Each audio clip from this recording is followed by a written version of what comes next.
Hello everyone. In this video, we're going to go ahead and cover how we can manually type out a division formula on Microsoft Excel. We already did one for addition, subtraction, multiplication, and in this one, we're going to cover division. And the way that we're going to do this is we're going to go ahead and we're going to find out the quarterly total. So right now we have a little budget example that we're working within.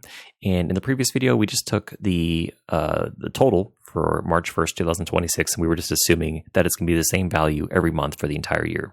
So we took those values and then we multiplied them by 12.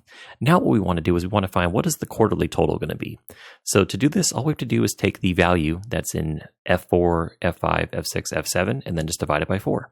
And because there's 4 quarters in a year. So let's go ahead and do that. So the first thing we need to do when we build out a formula is enter in the equals symbol. And next thing that we need to do is we have to go ahead and reference the cell that we want to go ahead and use in our formula. So we're going to go ahead and put in F4, so column F, and then row 4. So let's put in F4. Next thing that we want to do is we want to put in our /, which is going to indicate that we're going to divide something. So now we need to go ahead and put in the number 4. And you can see that we now went ahead and divided 21,600 by 4, and that came out to 5,400. So our quarterly total would be 5,400.